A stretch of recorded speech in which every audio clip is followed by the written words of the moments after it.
Ya, selanjutnya adalah berkaitan dengan hukum kekekalan energi atau konservasi energi. Kita paham bahwa energi itu konstan. Dia bisa berubah bentuk dari satu bentuk ke bentuk yang lain. Jadi kita lihat di sini.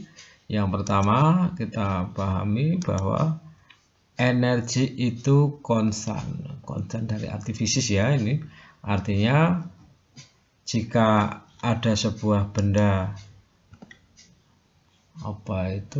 kehilangan energi, maka pasti energi itu akan diterima di tempat lain. Ya nanti kita jelaskan ulang. Kemudian jika sebuah benda yang berbeda suhu bersentuhan, maka yang bersuhu lebih tinggi ini akan memberikan kalor kepada suhu yang lebih rendah. Memberikan kalor, ini kata kuncinya.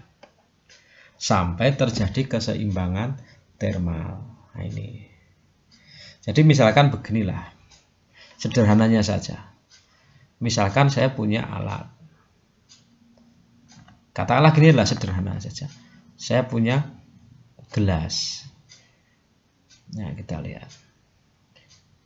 Gelas itu saya isi dengan air hangat. Air hangat. Air hangat ya kira-kira suhunya 30 derajat Celcius lah gitu. Nah, air hangat. Terus kemudian apa yang terjadi jika kita masukkan es di sini? Kita masukkan es di sini.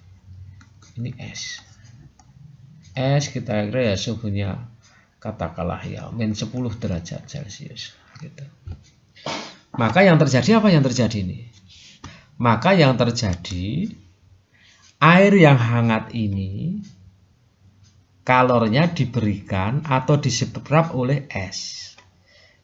Sehingga air hangat akan kehilangan kalor, sedangkan kalor akan diserap oleh es. Es suhunya naik, kemudian nanti es menjadi cair dan sebagainya.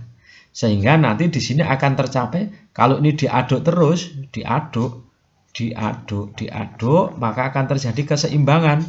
Nanti suhunya itu suhu gabungan. Tidak tahu nanti berapa suhunya. Misalkan suhunya menjadi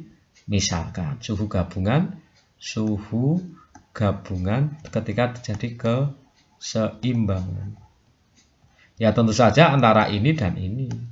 Misalkan taruhlah suhunya menjadi 15 derajat. Nah, itu berarti suhu gabungan. Jadi di sini asas Black itu membicarakan tentang keseimbangan energi. Kalor yang diserap sebagian sistem, tentu saja yang menyerap yang lebih dingin dari benda yang satu, besarnya sama dengan kalor yang diserap. Kalor yang dilepas sebagian sistem yang suhunya lebih panas, besarnya akan sama dengan kalor yang diserap oleh sistem yang lain. Nah, di sini kita lihat. Atau Q yang dilepas, ini mestinya suhu yang lebih panas. Ini sebenarnya suhu yang tinggi. Benda bersuhu tinggi ini. Benda suhu tinggi. Benda tinggi akan diterima siapa? Oleh benda yang bersuhu rendah. Nah, gitu. Nah. Sederhananya begitu. Ini namanya dikenal dengan nama asas Black.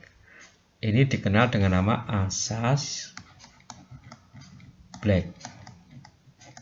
Karena penemunya adalah namanya Joseph. Ini Joseph Black. Ahli yang menemukannya. Oke. Ya, ini asas konservasi atau keseimbangan. Coba sedikit kita simpulkan ya. Jadi kapan digunakan rumus ini? Kapan kita menggunakan rumus? Menggunakan persamaan Q sama dengan MC delta T, yaitu apa? Jika benda yang dipanasi wujudnya tetap. Ya, wujudnya tetap. Misalkan saja air ya tetap air. Yang cair maksudnya ya. Yang cair. Maka dia bisa menggunakan rumus QMC delta T. Tetapi apa? Suhunya akan berubah. Atau delta T-nya adalah berubah. Oke, ini jadi rumus ini. Rumus yang QMC delta T jika benda yang dipanasi apa? Suhunya berubah, wujudnya tetap, kita akan menggunakan rumus Q sama dengan MC delta T. Ya, moga-moga ini menambah pemahaman kita.